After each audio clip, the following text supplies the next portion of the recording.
Hello you, welcome back. This post aims to reveal some strongholds of identity. It will conclude with vital keys to a self-discovery. Let me start by saying this, that no matter how old or how young you are, it is not too late or too early to discover yourself. Please settle in your heart that identity, which is a holistic self-image and worth, is a journey. As long as the I, which is you, as long as you are still alive and willing, the work can begin. The conversation on this topic is still ongoing, and developmental psychologists and psychoanalysts such as E.H. Erickson, J.E. Marcia, etc. have been great contributors to this debate. I've noticed a panic, and the panic is this. Whenever you ask people the question, who are you? They usually proceed to answer it with, I am ... Over the years, I've received several answers to this question from people, such as names, hobbies, favorite food, career achievements, economic status, etc. Collectively, these informations are signposts to who an individual really is. But notice that the course of identity does not end. The learning continues while we still live.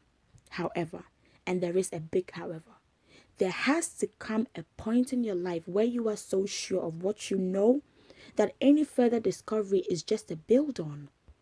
Life can make this journey challenging, but we must not stop gaining knowledge about ourselves.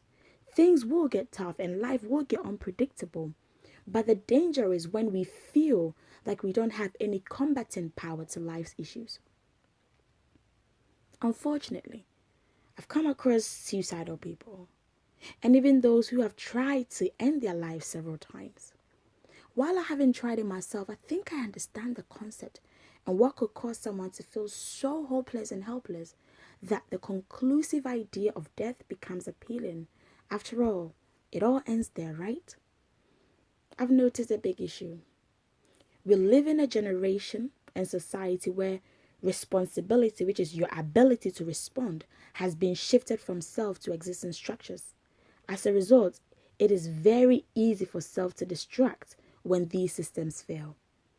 Several programs and resources somehow have erupted over the past decade especially to engage with and ultimately help people not to distract. But these programs bow to the expiration of time. Things are moving very fast, and their lifespan is getting shorter and shorter every day.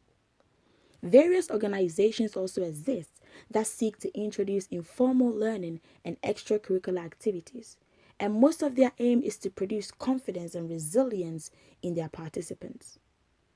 Looking at all these, I have become very convinced of the dire need to self-discover. Consequently, we live in an era where money and resources is spent on the polishing and just making the external beautiful. The beauty industry is laughing to the bank. As a result, it has become extremely difficult to pause and to look within. It is way too expensive to slow down and reflect. But if we're not careful, we will trade our original masterpieces only to become disabled clones and cheap carbon copies, all in the name of fitting in and surviving. Notice this.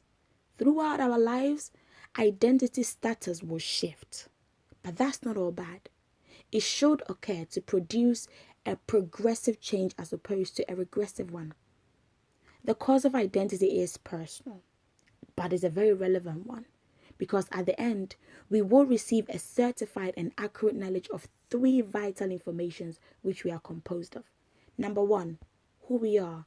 Number two, what we have. Number three, where we are going. Join me in the next audio as we continue this conversation.